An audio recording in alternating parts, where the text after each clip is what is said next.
The initial indication surfaced in the springtime. A gentle shower had graced us the previous evening, just enough to moisten the lawn and leave the earthy aroma of damp soil lingering. As I stepped outside to collect my mail, I observed a subtle dip in the park's southwestern quadrant. It was a shallow concavity where water had pooled, forming a reflective surface that refused to recede for hours after the rain ceased. Most individuals would have paid it no mind, but I am not most individuals. I dedicated 26 years to the Army Corps of Engineers. I've witnessed Afghan deserts experience flash floods within an hour. I've seen stormwater transform forward operating bases into marshy quagmires. I recognize the signs when ground begins to lose its stability and what transpires when people disregard these warnings. That pooled water wasn't merely a collection of raindrops. It was the very earth yielding beneath its weight. That same afternoon, I traversed the park's boundary with my measuring wheel. I gathered soil samples near the playground fence and along the walking path. I meticulously recorded the moisture saturation levels in my journal. I even propelled a golf ball across the grass, observing its gentle roll toward the depressed center, drawn by gravity, much like a marble in a bowl. This was no mere natural undulation in the landscape. It was the prelude to a collapse. The following day, I attended our monthly homeowners association gathering in the clubhouse. As per custom, the folding chairs were sparsely occupied, primarily by familiar faces, retirees, a few mothers struggling with their toddlers, and the ever-watchful board president, Karen Whitmore. Karen possessed a smile as unyielding as polished granite and a voice capable of sharp precision. She commenced the meeting by discussing upcoming enhancements, the installation of ornamental paving stones in the park, new seating, and proposed plans for a yoga platform adjacent to the duck pond. Subsequently, she opened the floor for discussion. I rose, my notebook in hand. "Madam," I began, "I require 5 minutes of your consideration. There is an issue concerning ground settlement near the park's western edge. I suspect the underground drainage system has failed or become obstructed. Water is accumulating, and if we do not address this promptly, the situation will rapidly deteriorate." Karen raised an eyebrow. "Mr. Bellamy," she inquired, "is this the same apprehension you voiced last month regarding the retaining wall's displacement?" "Indeed," I confirmed, "and this is directly connected. I've documented 3 new areas of subsidence in the past 6 weeks. We are situated on low-lying terrain, and the surface runoff has no viable outlet, particularly since the recent landscaping modifications. That French drain you had covered last year, it is contributing to the problem." From the rear of the room, a chuckle was heard. Karen did not join in the laughter, but a faint smirk played on her lips. "Are you suggesting our beautification efforts are compromising the neighborhood's safety?" "I am proposing," I stated, maintaining a calm demeanor, "that we conduct a thorough investigation before introducing additional impervious surfaces. Concrete does not absorb moisture." "And your proposal to pave the park will enhance the area and elevate property values," she interjected. "Thank you, Mr. Bellamy.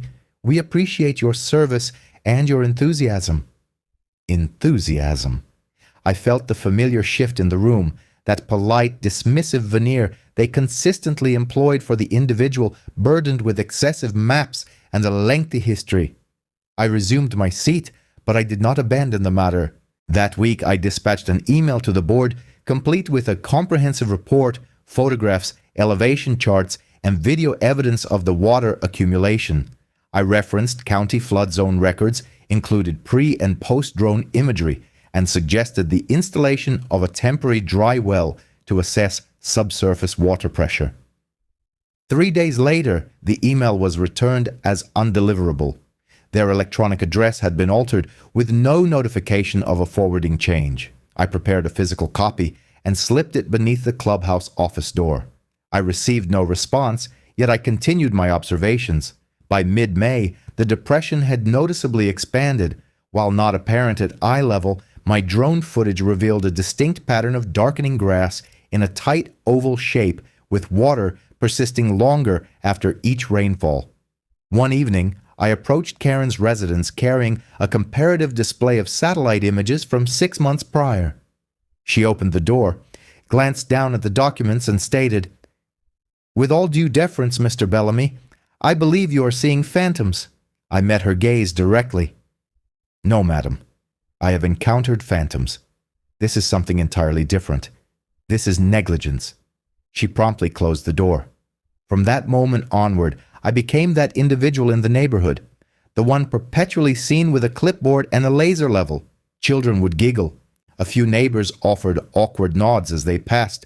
One gentleman, Todd, from Unit 6B, grumbled something about me being overly zealous in retirement. However, I knew what I had witnessed, and I vividly recalled the cost of disregarding early warning signs. In Mosul, we lost an entire mobile field unit due to an irrigation channel overflowing overnight. Water shows no leniency. It obeys gravity, seeking the lowest point and filling it as if constructing a tomb.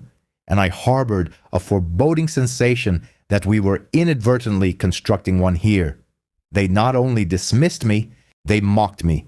The subsequent HOA meeting convened a month later. By then, I had documented an additional 10 instances of inadequate drainage. One resident on Cedar Lane, Miss Janice, informed me that her backyard remained waterlogged for days, even in the absence of recent precipitation. Another resident reported that his fence posts were beginning to lean inward slightly, a classic indicator of ground displacement caused by water retention.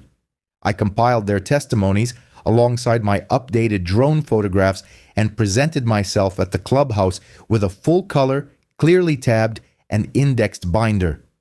During the open forum, I stood holding the binder as if it were my final signal flare in a desolate canyon and declared, "This situation is genuine. We must conduct subsurface drainage assessments before the summer storm season commences." Karen did not even deign to glance at the binder. She leaned into the microphone and stated, "Thank you, Mr. Bellamy, for your persistent concern. However, the engineering firm we consulted during the park expansion project assured us of the soil's stability. We believe the occasional pooling is commonplace and not cause for alarm."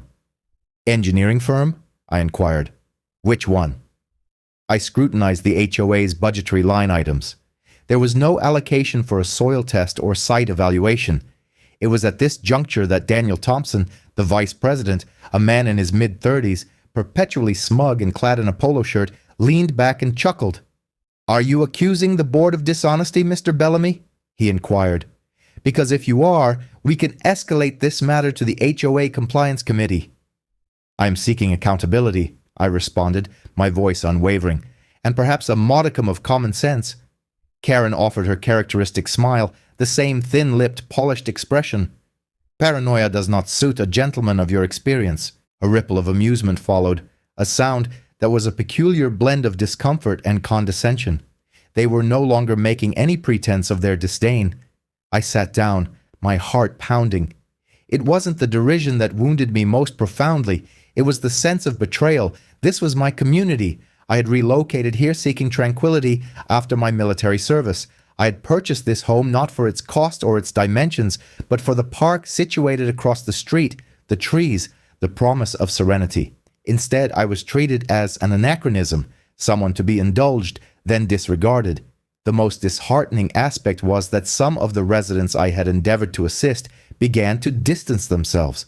A woman who had previously confided in me about water in her crawl space now averted her eyes at the mailbox. A gentleman whose flat tire I had once assisted in changing crossed the street upon spotting me. Karen's influence was spreading like decay through dry timber. The following day, I discovered they had formalized their stance. A notice appeared on my front door, an HOA warning. Unapproved alterations to front property drainage systems. I stood there, fixated on it. The gravel swale I had installed in my yard, designed to divert water away from my foundation, was now deemed a violation. It mattered little that it was not visible from the street. It mattered little that it was effective. They were enacting retribution. I retreated indoors, poured myself a glass of chilled water, sat down, and took a deep breath. This was not my first encounter with such circumstances. In Kandahar, I once had to reconstruct a collapsed well system while insurgents observed from the tree line. I had faced greater challenges than an irate homeowners board. Nevertheless, The sting remained. I spent the ensuing week revisiting every residence on the lower portion of the neighborhood. I went from door to door with my clipboard, offering complimentary visual assessments of drainage issues. I charged nothing. I did not even solicit signatures. My sole objective was to inform individuals of the predicament they were unknowingly facing. Out of the 23 homes I visited, 12 exhibited discernible drainage problems: standing water, obstructed runoff channels, inadequate grading, or indications of erosion. Upon my return to the clubhouse with the findings, I was denied the opportunity to speak. Karen had altered the meeting agenda. The open comment period had been rescinded to ensure efficiency, so I left the report on the front table. The following morning, I discovered it torn in half and crammed into my mailbox.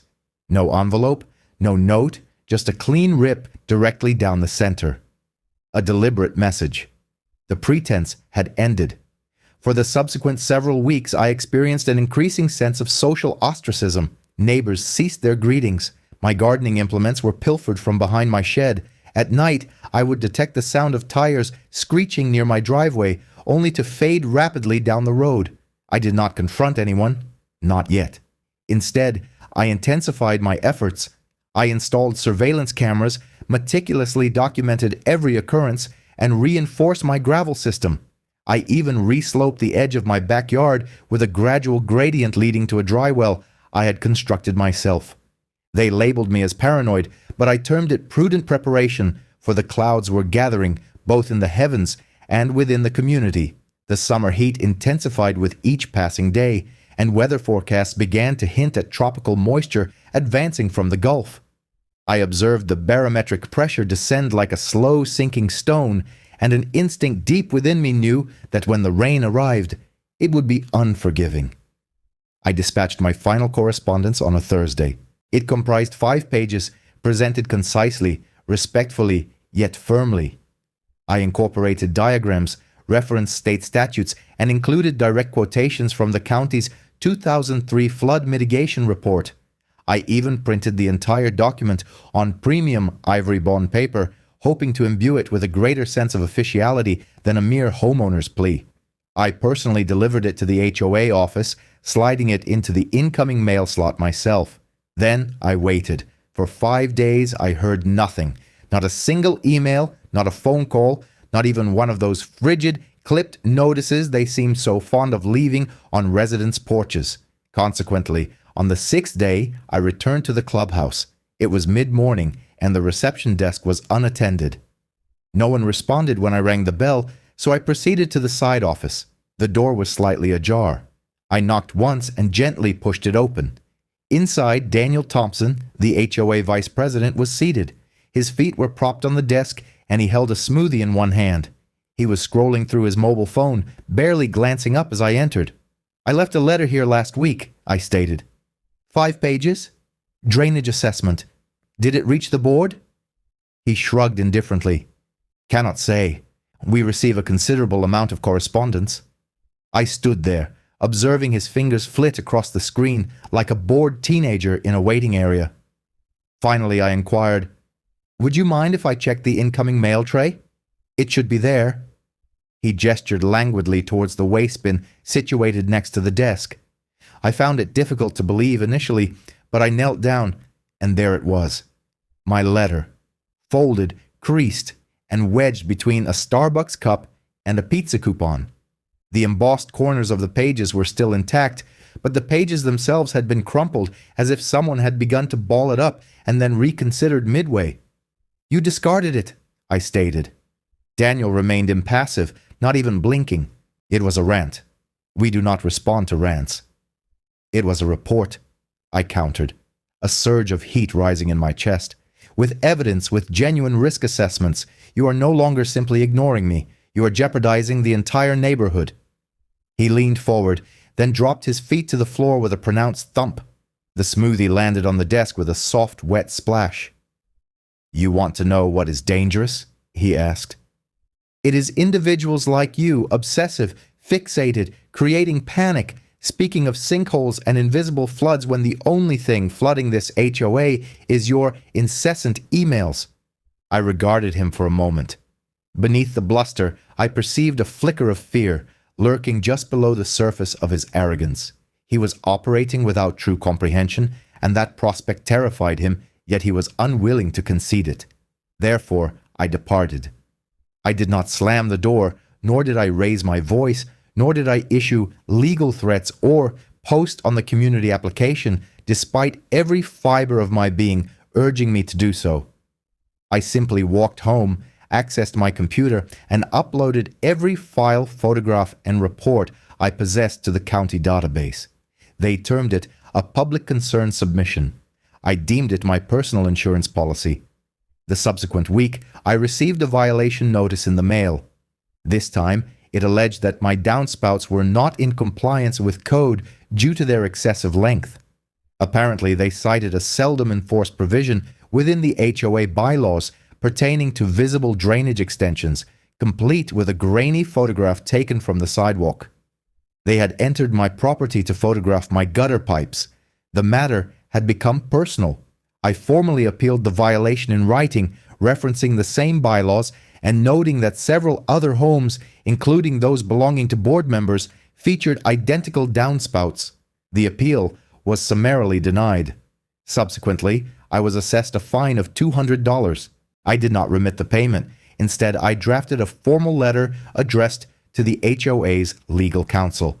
In it, I reminded them of the protections stipulated under Section 209 of the Texas Property Code and appended a notarized copy of the submission I had forwarded to the county.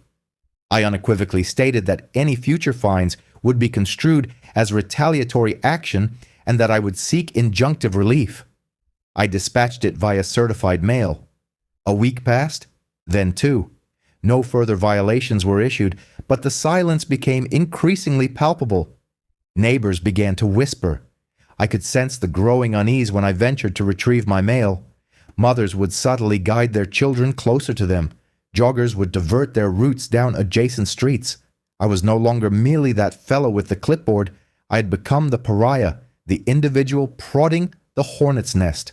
Nevertheless, in the discreet corners of the community, others reached out. A gentleman from Ridgeview Court emailed me anonymously, stating that he had encountered similar pooling issues and was too apprehensive to voice his concerns. A woman from Birch Lane left a voicemail expressing gratitude for my efforts to safeguard that which the rest of us take for granted, yet no one would articulate it aloud. They had witnessed the board's capabilities. I persisted in gathering evidence. I updated my maps. I recalculated my figures each time it rained. The rate of subsidence was subtly accelerating. The ground, once yielding, had become loose in certain areas, feeling akin to soft bread beneath one's feet. Then one morning, I observed something that churned my stomach. A new stack of bricks had been delivered to the park's edge. Concrete pavers.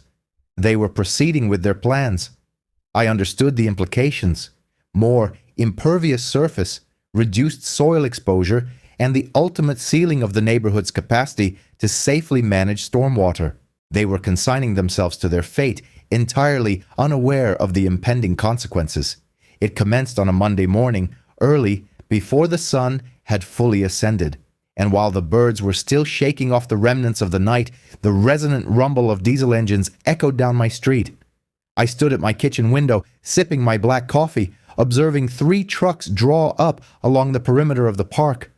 One transported pallets laden with pavers, another carried bags of crushed granite and cement mixture, the third a compact backhoe. I possessed no need to consult blueprints. I comprehended precisely what they were about to undertake. Karen had publicly announced her intentions in the latest HOA newsletter, a park revitalization initiative, she had termed it. The glossy pamphlet featured artistic renderings of neat stone pathways, star-shaped flower beds, and a central plaza adorned with benches arranged in flawless concentric circles.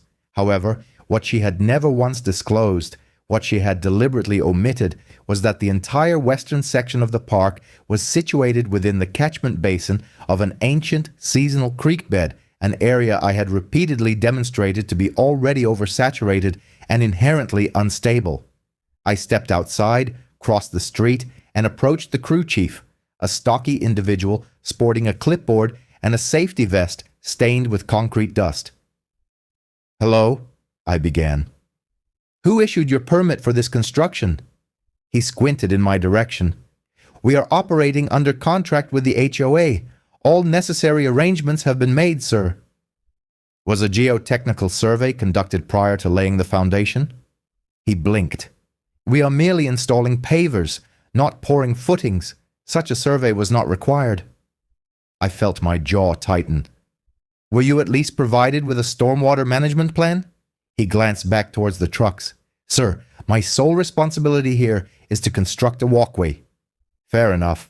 I bore him no animosity. My ire was directed at the board. By noon, they had commenced compacting the soil with a vibratory roller. I could detect the tremors all the way from my porch. It was a sickening, rhythmic thudding that pulsed through my chest like a war drum. Each pass further compressed the ground, obliterating the last vestiges of its spongy resistance. They were not merely ignoring the drainage issue, they were actively sealing the earth shut. Concrete is a detriment in flood-prone regions. It does not breathe, it does not absorb, it merely reflects. And when the rainfall commences, it functions as a mirror, directing water outwards in every direction except downwards. By evening, a section of the western field was covered with crisp, orderly rectangles of red and gray stone, resembling a chessboard awaiting its players to take their positions. They had even installed solar garden lights, charming decorative pieces shaped like hummingbirds, and nestled them within the newly established flower beds. The visual incongruity was striking. Meticulously manicured aesthetics superimposed upon inherently unstable ground. That night, sleep eluded me. Instead, I sat at my desk poring over the original land survey conducted when the neighborhood was developed in the 1990s. At that time, the park had been designated as low-impact green space, intended to absorb runoff from the northern slope during periods of heavy rainfall. It had never been conceived as a site for paving. The HOA had assumed responsibility for its upkeep. However, as leadership transitioned and residents became less informed, these critical documents had become buried beneath layers of party invitations, newsletters, and yoga session schedules. Consequently, I made copies. I meticulously reproduced every page of the floodplain overlay, highlighting drainage notations, and even extracted screenshots from FEMA's online mapping resources. Our neighborhood was not officially situated within a flood zone, but this was attributed to the park's historical function as a crucial buffer. By paving over it, they were dismantling the very element that provided our safety. 2 days later, I returned to the construction site, binder in hand. Karen was present, impeccably dressed in heels, strolling along the newly laid path with Daniel, gesturing proudly at the progress. I approached them, offered a calm greeting to the foreman, and then positioned myself directly in Karen's path.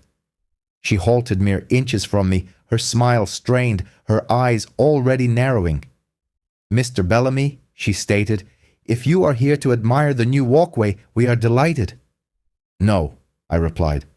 "I am here to request, for the final time, that you cease this project." She rolled her eyes dismissively. "You have made your sentiments abundantly clear.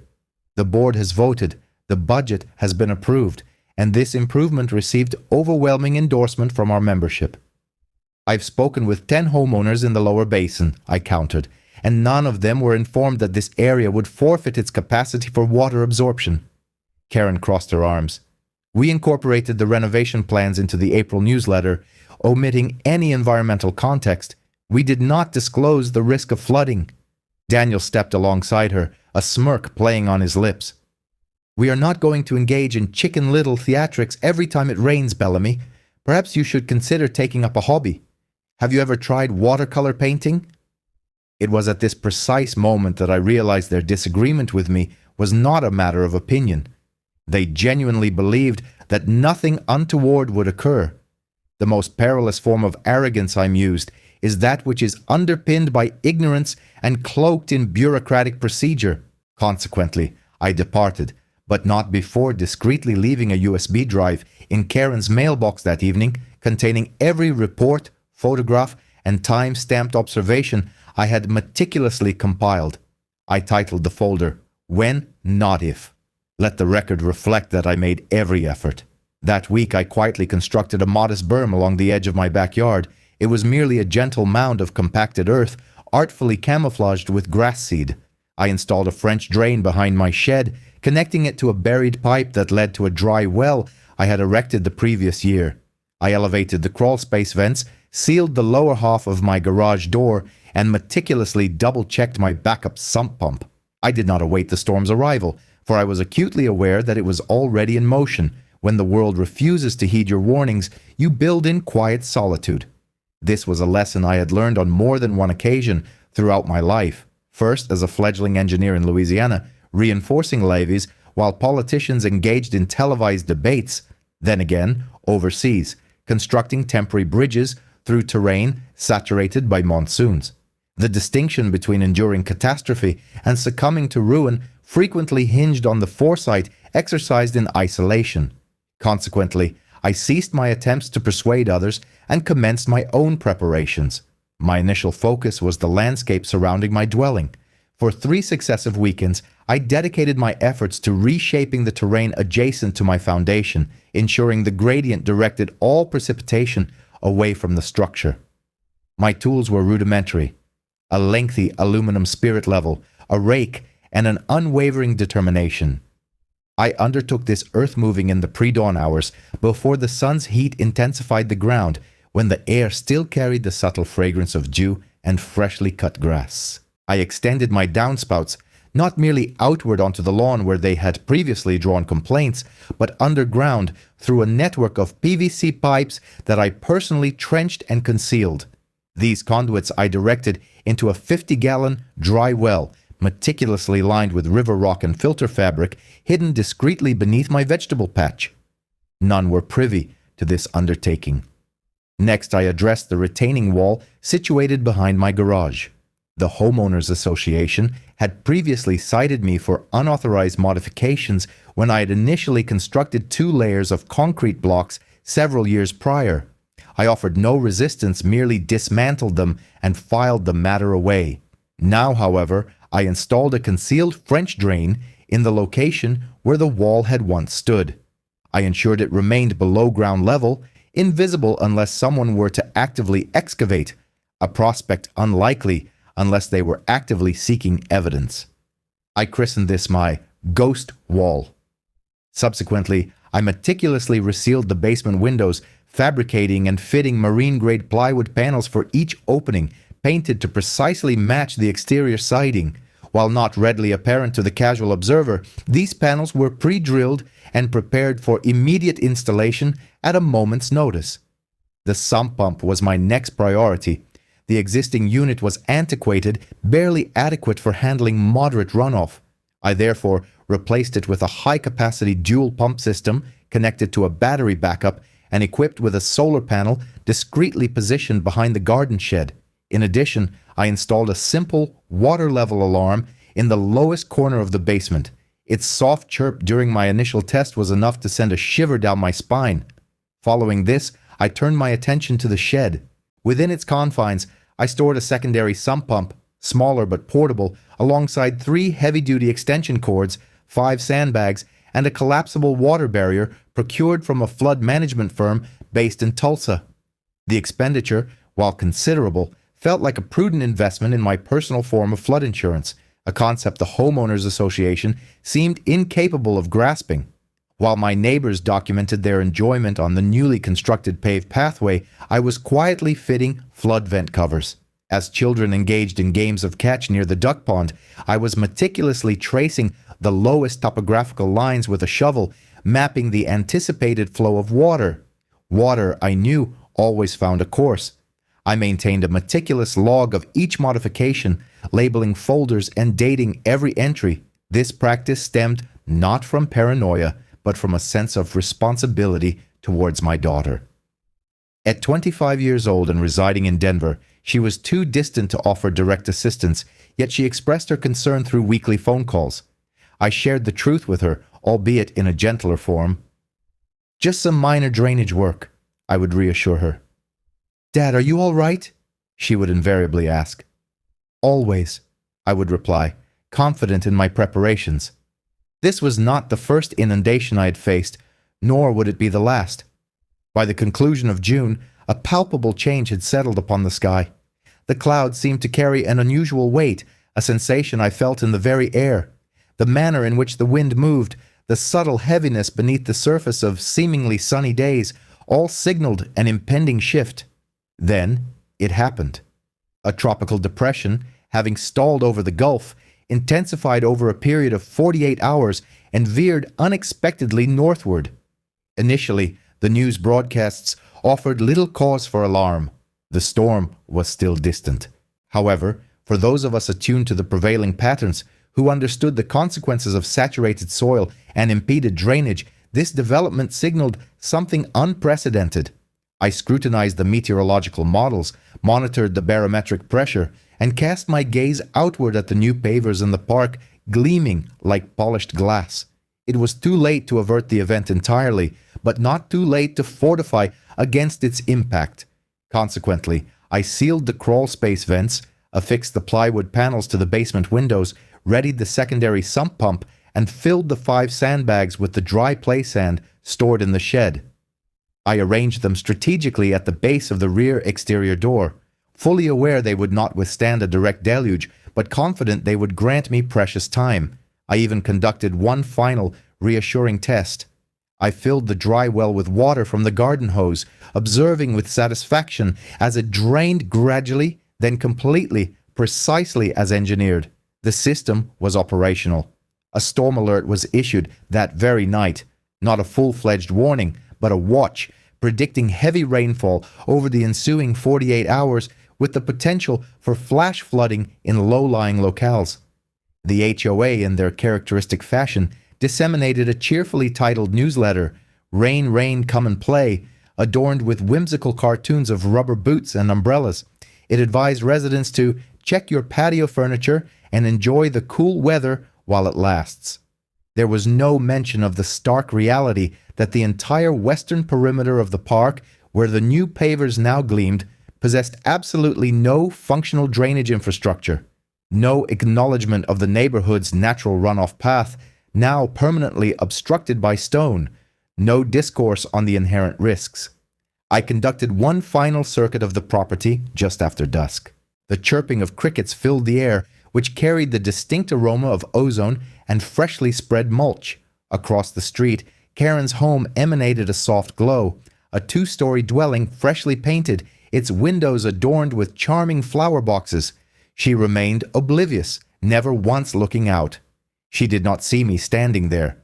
Perhaps this, I mused, is the fundamental flaw with individuals like her. They fail to observe until it is irrevocably too late. The rain commenced not with thunder, but with an unnerving silence. That peculiar stillness that descends upon a neighborhood just before the initial drops fall, when the atmosphere grows heavy, the birds fall quiet, and even the trees seem to suspend their breath. I stood on my porch that morning, my coffee untouched, observing the clouds advance from the southwest, resembling a languid gray tide gradually engulfing the sky. By midday, the first torrents of rain were already sweeping through. The raindrops were large and substantial, the kind that produce visible splashes upon impact with pavement. I noticed ripples forming across the newly paved expanse of the park, puddles coalescing like ink blots on paper. By 1 o'clock, the street drains were succumbing to the deluge. Water gurgled from the grates, mingling with fallen leaves and fragments of mulch. It had no egress. The park, which had previously functioned as a natural reservoir, now resembled a polished mirror, reflecting the darkening sky above. I checked my instruments. The rainfall rate registered at 2 inches per hour and was steadily increasing. The radar display on my tablet depicted a crimson streak bisecting our county directly. I recognized that pattern. This was not a transient storm. It was a relentless conveyor belt of precipitation. By 3 o'clock, the gutters on most residences were overflowing. By 4 o'clock, the street had transformed into a flowing river. Donning my rain jacket and pulling the hood tightly around my face, I ventured outside and activated my pump. The faint hum of the motor was the sole sound that conveyed a sense of normalcy amidst the escalating chaos.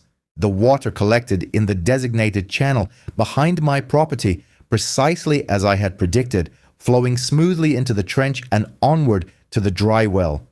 My system was functioning effectively, but across the street, disarray was beginning to manifest.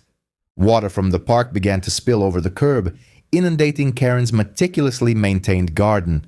The decorative solar lights she had installed commenced a flickering, erratic display, their photovoltaic cells submerged beneath the rising tide of murky water. I observed her through the window, pacing agitatedly, her phone pressed to her ear. I could almost discern her tone, imperious, impatient, an attempt to impose order on a force she did not comprehend. The rain remained indifferent. At 5 o'clock, the thunder finally arrived, a low, persistent rumble, akin to the awakening growl of some ancient entity. The wind intensified, driving the rain horizontally, bending the trees until they hissed and groaned under the immense pressure. My fence rattled violently, and the power flickered erratically, once, then twice. I rechecked the sump pump. It continued to operate steadily. The indicator light remained green. My property remained dry, while the remainder of the street shimmered beneath a thin film of standing water. I contemplated contacting some of my neighbors, perhaps to offer assistance. However, a part of me understood they would not heed any counsel until they were compelled to. Thus, I waited. Then, around 6:30, I heard it. The first scream. It emanated from the direction of Birch Lane, a high, piercing cry that cut through the roar of the storm. I rushed to the front porch and witnessed headlights bouncing precariously through the surging water. A sedan was stranded halfway up the street, its tires spinning futilely as the floodwaters pressed against its frame. A man stood waist-deep in the torrent, attempting to push the vehicle, his shouts for assistance swallowed by the deluge. Two more individuals emerged from nearby porches, slipping and stumbling through the water. It was rising with alarming speed, faster than even I had anticipated. It was then that I grasped the unthinkable. The park had transformed into a vast reservoir, and it was now overflowing. The impervious paved surface was forcing every single drop of water outward. The lowest lying homes, Karen's, Daniel's, and two, situated at the western corner, were now directly in the path of this uncontrolled spillover. Water gushed through their side yards, cascading like a miniature waterfall over driveways and meticulously arranged flower beds. I hurried to retrieve my toolkit, grabbed my flashlight, and waded out into the heart of the storm. The noise was deafening. The wind, the water, alarms blaring from nearby garages. The air was thick with the scent of damp mulch and gasoline. I shouted to Daniel, who was standing knee-deep near his car, attempting to dislodge a clogged drain grate with his bare hands. "It's no use," I yelled. "The system is overwhelmed. The runoff is coming from the park." He turned, his eyes wide, rain streaking down his face. "What do we do?" he screamed. For a fleeting moment, I felt an urge to laugh, not from amusement, but from sheer incredulity. The same man who had previously dismissed me as paranoid was now looking at me as if I were the last bastion of knowledge in a collapsing world. "Sandbags," I bellowed. "Get them up against your garage and back door immediately." He nodded, stumbling towards his porch, but it was already too late. The water breached his lawn, surging into the ground floor vents. I could see it sloshing against his patio door, exerting inward pressure, bending the frame. Across the way, Karen stood on her porch, screaming into her phone, waving her arms as if expecting the storm to obey her commands. I navigated through waist-deep water to the corner junction where the original drainage pipe had once been situated. I could still recall the precise coordinates from the blueprints. I dug with my gloved hands, scraping through mud, grass, and fragments of gravel until my fingers encountered the smooth edge of sealed concrete. They had completely filled it. The drain was gone. I sank to my knees in the frigid water, pounding the surface with my fists in a gesture of profound despair. They had obliterated the sole lifeline this land had ever possessed. And now it was coming for them. By 8 o'clock, the first transformers began to fail. The entire neighborhood plunged into darkness, save for the pulsing blue flashes of lightning. The only remaining illumination emanated from my porch, where the solar backup flickered weakly but remained functional. My pumps continued their steady hum. My yard remained dry, yet everywhere else the neighborhood was succumbing to the flood. Karen's voice rose once more above the storm, a desperate, cracking sound interspersed with sobs and fury. Daniel's car alarm wailed, its sound muffled by the encroaching water, and for the first time since this ordeal began, I felt not anger, but something far heavier, something akin to grief. I had not wished to be proven correct in such a devastating manner. By midnight, the rain began to abate. The storm had moved northward, its trailing edge still lashing us with intermittent waves, but the damage was done. The park had transformed into a lake. Half of the neighborhood lay submerged. Emergency crews were already navigating the main road, their flashing lights distorted through the remaining sheets of rain. I shut off my pump, surveyed my dry floors, and sank onto the porch steps, soaked, shivering, and utterly silent. The only sound remaining was the pervasive murmur of the water, a testament to its unfinished work. The morning following the storm dawned with an unnerving stillness, not of peace, but of a world holding its breath in the aftermath of an incomprehensible event. I awoke just after dawn, not to an alarm, but to the profound silence. The rain had ceased, yet the air remained heavy, saturated with a palpable sense of loss. A dull gray sky draped itself over the neighborhood, and the ground still shimmered, reflecting the light like a vast expanse of melted glass. I opened the front door and stepped outside, my boots sinking only slightly into the edge of the lawn. My yard remained intact. The berm had held firm, the dry well had drained efficiently, and the pumps had performed their intended function. It was not pristine, of course. The flower beds were waterlogged, and the rain barrel had overflowed sometime during the night, leaving a considerable pool near the shed. But my foundation was dry, no water had seeped into the basement, no floors had buckled, and there was no telltale hum of mildew rising from carpets or walls. I had been fortunate. No, fortunate was not the correct descriptor. I had been prepared. Yet as I ventured further into the street, the stark contrast was almost unbearable. Across the way, Karen's house was in a state of utter disarray. Water had risen at least 2 feet up the siding, leaving behind a thick deposit of mud and debris, like a dark bruise marring the face of her freshly painted facade. Her shutters hung askew, one barely attached. The mulch beds she had so proudly showcased throughout the spring had been dislodged and carried into the street, intermingling with lawn chairs, plastic toys, and splintered sections of fence. The pavers in the park were entirely submerged, a perfectly laid but now useless mosaic beneath a foot of stagnant brown water. I heard voices. Karen stood on her porch, swathed in a bathrobe, her hair plastered to her neck, her eyes red, not from crying, but from a deeper, more profound disbelief and loss. Beside her stood 2 police officers. One meticulously took notes, while the other gestured towards the submerged park. Her voice, no longer raised in a shout, was now quiet, measured, as she gestured towards the water, as if attempting to explain something beyond her own comprehension. I continued down the street. Daniel's garage stood open, its contents spilling out onto the driveway in waterlogged cardboard boxes. His vintage Mustang, his cherished possession, sat in ankle-deep water, its interior ruined, the leather seats warped and bubbling beneath the weight of a flood they had never conceived of. Neighbors congregated in small groups, some weeping openly, others standing in silent contemplation. One woman cradled a dog wrapped in a towel. Another sat on her porch steps, her head in her hands, her shoulders trembling. The neighborhood bore the appearance of a battlefield, yet no bombs had fallen, no fires had raged. Only water. And water, when ignored, never arrives in peace.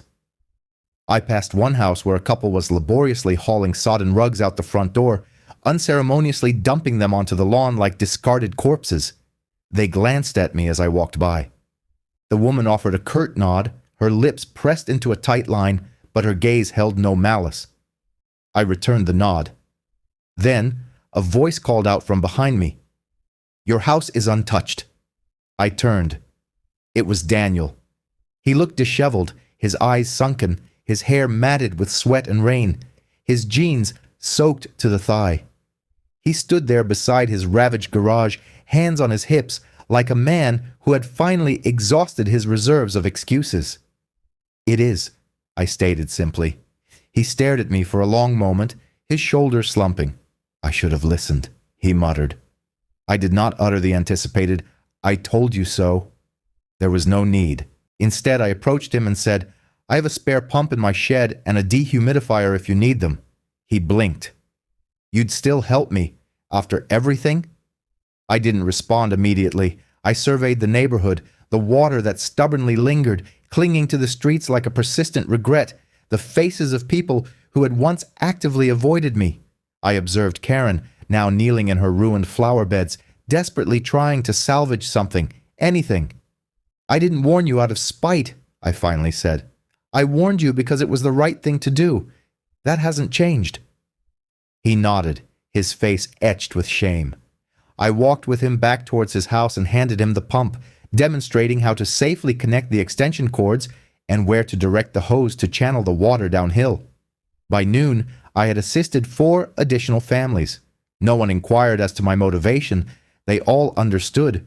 They simply averted their gaze when expressing their gratitude.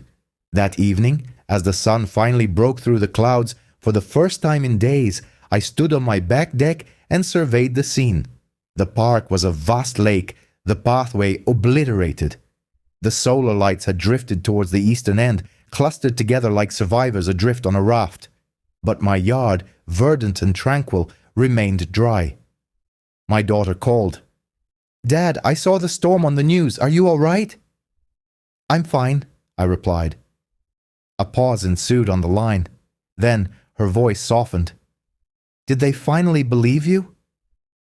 I looked across the street at Karen's now empty porch, at the dumpster someone had maneuvered into Daniel's driveway, at the wreckage left in the wake of ignorance and pride. "Yes," I said. "They believe me now." The true tragedy was not that they had failed to listen. It was that they had been afforded multiple opportunities to do so and had consciously chosen not to. It was not merely water that had devastated this neighborhood, it was arrogance and denial. But now that the storm had passed, perhaps, just perhaps, there was an opportunity to reconstruct something better, not just homes, but trust and truth. It commenced with a knock. Not the aggressive pounding I had become accustomed to from HOA notices or code enforcement officials, but a soft, rhythmic cadence at my front door. Upon opening it, I found Marlene Foster, one of the most vociferous participants at every board meeting. She was invariably the first to vote in favor of Karen's proposals and the first to cast a disapproving glance when I presented my diagrams. Now she stood on my doorstep, drenched, her mascara streaks running down her cheeks, her hair matted to her scalp. Her voice trembled. "Please," she pleaded. "My basement is flooding. The water, it's almost to the fuse box. We don't know what to do." I remained motionless for a moment, not out of cruelty, but from sheer astonishment. Less than 24 hours had elapsed since the storm had receded. Less than a single day since these very individuals had scoffed at my warnings, mocked my diagrams, and dismissed me as some retired eccentric with an overabundance of leisure time. And now they were here. I retrieved my tool bag, a pair of waterproof boots, and a small pump from the shed. Upon arriving at Marlene's residence, I discovered the situation was more dire than she had initially conveyed. The water had already surged past the basement windows, filling the lower level like a basin. Electrical sockets hissed and sparked, and the air was thick with the cloying odor of soaked drywall and the nascent stages of mildew. Her husband, Greg, stood on the staircase clutching a flashlight, his face ashen. I could discern his fear, not merely for their home, but for the profound sense of helplessness he was experiencing. "Where is your main electrical panel?" I inquired. "In the laundry room. It's—" He hesitated. "It's under." I cursed under my breath. I provided them with precise instructions, shut off the breaker at the main outdoor feed, and under no circumstances touch anything within the basement. I positioned the pump at the basement hatch leading outside, utilizing the natural slope to initiate the water removal process. It would require hours, but it was infinitely better than nothing. I then departed, leaving them with towels, a mop, and a grim prognosticate. "I'll check back in an hour." They nodded, their faces hollowed by shame. By the time I returned home, 2 more individuals had appeared on my porch. One was Todd, the gentleman who had frequently jested about my excessive leisure time in retirement. His garage had partially collapsed due to the waterlogged structural beams giving way. He was soaked, shivering, and clutching what appeared to be a moldy bundle of clothing. The other was Mrs. Newen, the quiet widow residing 3 doors down. Her crawl space had completely flooded. She spoke so softly that I had to kneel to hear her above the wind. "Can you help?" she whispered. "I don't know who else to ask." I dedicated the remainder of the day to assisting others, foregoing any sustenance. My shirt clung to my back, damp with sweat and rain. My knees ached from crouching, and my hands trembled with exhaustion. Yet, I persevered. My phone buzzed incessantly with calls from unfamiliar numbers. Word had evidently spread. They arrived one by one. The very individuals who had once ridiculed me. Daniel appeared just before sunset, dripping wet, carrying a sodden HOA binder ensconced within a plastic bag. He began, then faltered. "Spit it out," I urged, though I already anticipated his plea. He swallowed. "We're overwhelmed. Half the board members' homes are unlivable. Karen's too. She had to evacuate. Her entire first floor is gone, and the city is putting immense pressure on us." I crossed my arms. "You require my assistance." He nodded fervently. "We need your knowledge. Please. We need a mitigation plan. We need to know how to recover, where to even begin." For a brief moment, a mere breath, I contemplated refusing. Let them grapple with the consequences of their inaction. Let them learn from their predicament, but that was not my nature. So I retreated inside, retrieved the folder meticulously labeled Aftermath, and handed it to him. It contained a detailed outline of recovery steps. Here's a revised script, keeping the original story and meaning intact while significantly altering the wording and structure and converting all numerals to their word forms. The procedures for obtaining municipal assistance, documenting damages for the Federal Emergency Management Agency, methods for drying out structural timber, and how to sanitize water-saturated articles, all of it. Every bit of preparedness I'd undertaken in the weeks prior to the tempest. He examined the document as if it held the key to his salvation. I assured him that everything he needed was contained within, but emphasized that the work itself remained his responsibility. He acknowledged this with a slow, comprehending nod. As he prepared to depart, I added a crucial instruction. "You must inform the city's chief engineer about the sealed drainage channel. They'll need an explanation for its failure." He stopped abruptly, and I witnessed the visible bloom of mortification spread across his countenance akin to a physical contusion. "They weren't even aware it had been filled," I continued. "You'll have to clarify why the Homeowners Association failed to report that alteration and who gave the authorization." He offered no verbal response, and none was necessary. We both knew the identity of the responsible party. By the time evening descended, I found myself back on my veranda, my head throbbing, my hands rendered numb by the cold metal of tools I'd been using all day. It was at that precise moment that Karen made her appearance. Her vehicle glided to a halt, its tires disturbing the standing water like a spectral vessel adrift on an ocean of devastation. She emerged from the car, clad in a long coat, her hair drawn back severely. Without a trace of makeup, no official binder, and no retinue, she was alone. She approached the porch and stood in contemplative silence. "Your residence appears to be in good order," she remarked at last. I offered no reply. She then turned her gaze upon me, truly observing me this time, not as an adversary or an impediment, but as an individual she had finally come to recognize. "I didn't believe you," she confessed. "Not because I thought you were mistaken, but because I felt compelled to be right." I released a prolonged exhalation, the kind one retains without conscious awareness. She lowered her head. "I apologize." The words lingered, somewhat clumsy and belated, yet undeniably sincere. I did not extend forgiveness. Not yet, but I offered a slight nod, the sort that conveys, perhaps not today, but potentially in the future.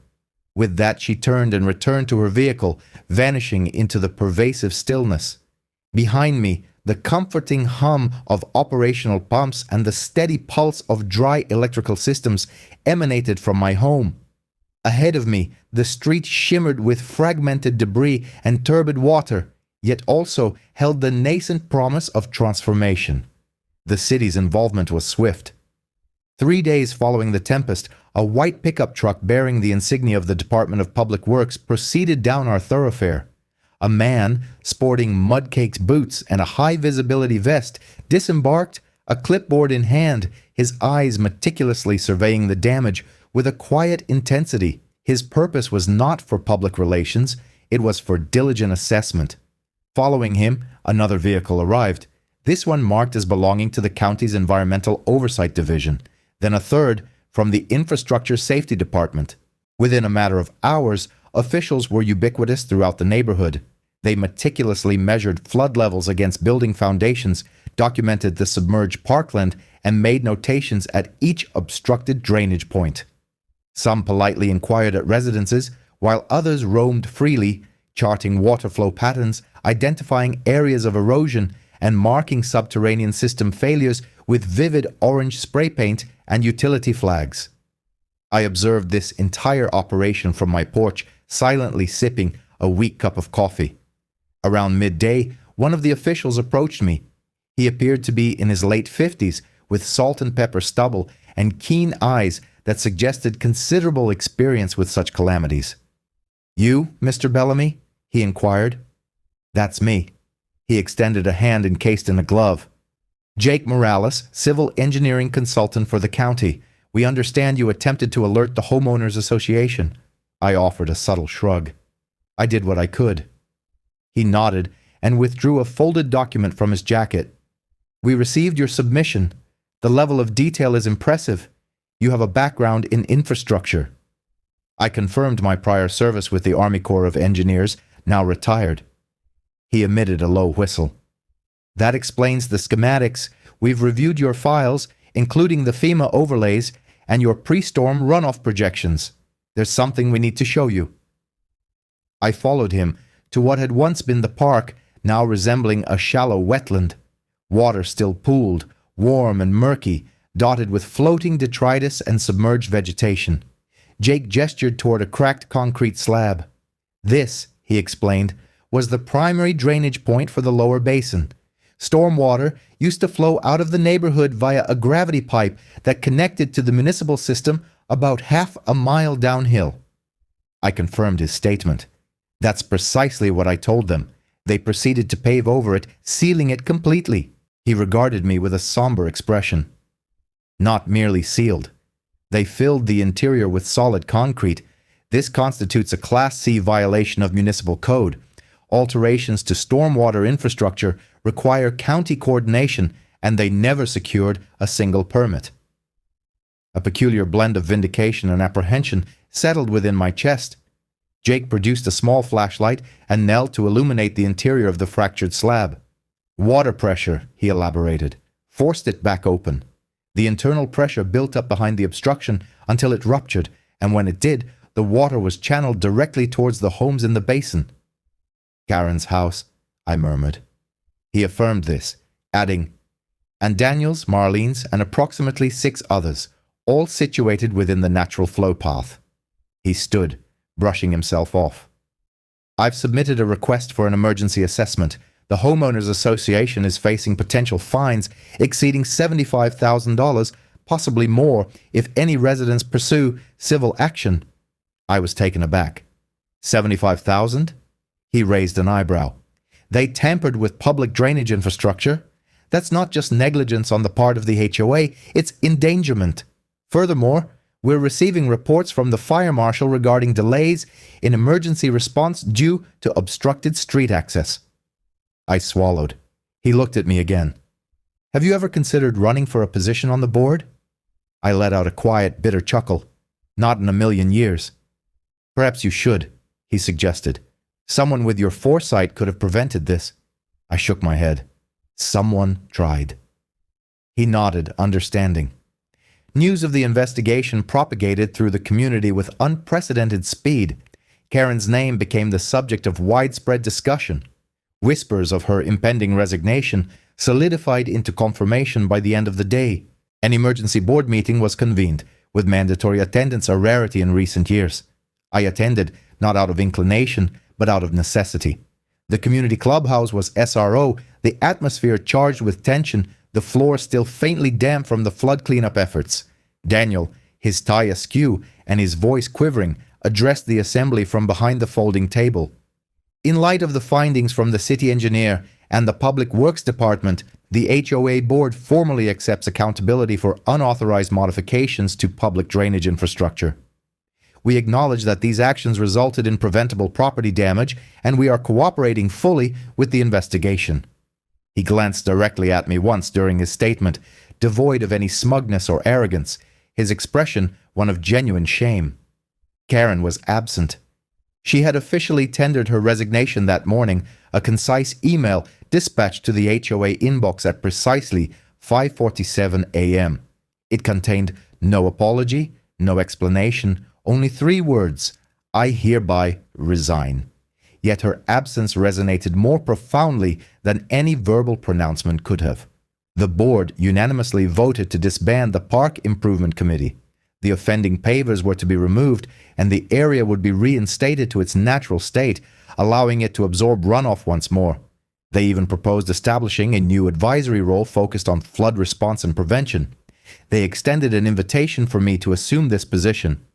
I declined, stating that while I would gladly offer guidance, I would not accept a title that should have been readily available months prior, after the damage had already occurred. My willingness to assist was as a neighbor, and that was sufficient. As the meeting concluded, individuals approached to shake my hand. Some offered whispered expressions of gratitude. Others extended offers to assist with fence repairs, debris removal, or the mending of tools I'd lent during the cleanup. The dismissive smirks and sideways glances had vanished, replaced by a quiet, palpable respect. As I walked homeward, the clouds began to dissipate. Streaks of golden and soft orange light pierced through, reflecting off the residual puddles on the street. A gentle breeze carried the earthy aroma of damp soil and burgeoning hope. Justice, I mused, does not always manifest in resounding declarations or severe penalties.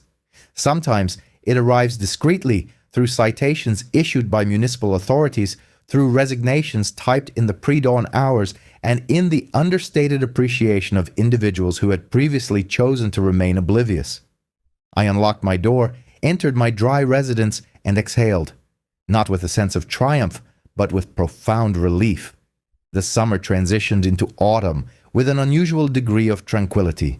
The avian population was the first to return, blue jays and finches foraging amidst the remnants of shattered flower beds and waterlogged shrubs. Subsequently, the trees began to recuperate, shaking off the floodwaters as if expelling a disquieting memory, their roots remarkably holding firm in the saturated earth. However, many residents did not return. Karen's house remained dark for weeks before a "for sale" sign, tilted precariously in her yard like a flag of surrender, finally appeared.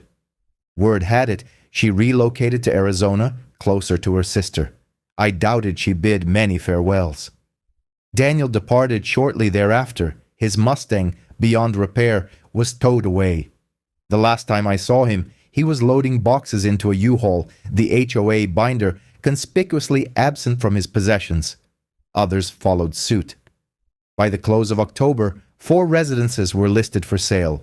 2 were acquired rapidly by individuals unfamiliar with the recent ordeal, who saw only discounted prices and cosmetic updates, unaware of the underlying events. I, however, remained, not due to a lack of alternative options. My daughter had implored me to relocate to Denver, to reside with her through the winter, perhaps permanently. Yet something tethered me here. It wasn't pride or obstinacy, but a more subtle, weightier sentiment. I had witnessed this community's ascendancy and its subsequent decline. I had issued warnings, observed their dismissal, and then witnessed nature's potent response. a force no board meeting could ever contain. To depart at that juncture would have felt like abandoning a narrative still in its nascent stages. Thus, I stayed, and gradually the neighborhood began to recuperate. In November, the city deployed a flood mitigation team. They arrived with heavy machinery, dismantled the damaged pavers in the park, and excavated the old drainage conduit. I stood at the periphery of the site the morning they unearthed it, watching as the excavator's bucket clawed into the soil, revealing the concrete plug, much like an unearthed tombstone. The lead technician, a tall woman in a reflective vest, noticed my presence. She offered a simple nod. "You were correct," she stated plainly. "I usually wish I wasn't," I responded. They not only cleared the obstruction, but also enlarged the conduit, installed 2 additional runoff channels, reconfigured the park's grading, and planted native grasses with robust root systems. For the first time in years, water had a designated path. None of the former board members reached out. However, the new board members were demonstrably different. Marlene in particular surprised me. Following the storm, she emerged as a quiet but resolute force. Her clipped pronouncements and dismissive gestures regarding reports ceased. She attended every municipal meeting, diligently took notes, and personally visited residences to check on elderly residents who had been overlooked for years. One afternoon, she brought me a pie. Though store-bought, she presented it with an air of reverence. "I understand this doesn't rectify anything," she conveyed, "but I am endeavoring to improve.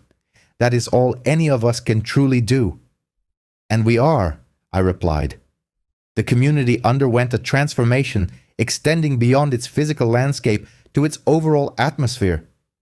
Neighbors began to wave again, initiated conversations, and genuinely listened. Community meetings at the clubhouse now included discussions on drainage that were met not with eye rolls, but with affirmations and substantive dialogue. I was no longer perceived as an outcast, nor did I consider myself a hero. On a crisp December morning, I walked along the edge of the park. Dewdrops adorned the grass, and the air carried the faint metallic scent of frost. The ground where the pavers once lay felt soft and yielding, enriched with mulch and the promise of renewal. A new marker, modest and tasteful, stood at the trailhead. Bellamy Basin Community Green Space and Runoff Zone.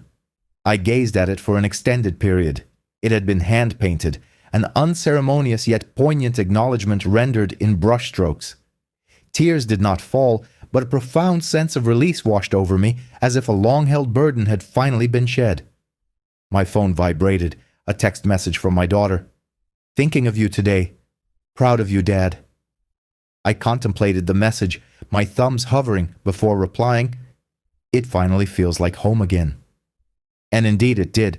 Not because every dwelling was fully restored, many were not, nor because the HOA had achieved perfection, which it never would, but because, at long last, the residents had learned to heed the earth, to one another, and to the truth.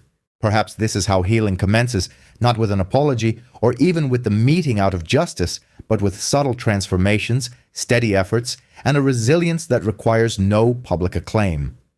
The deluge did not break me, it merely exposed pre-existing fractures, and then it afforded us all a second opportunity. I remained.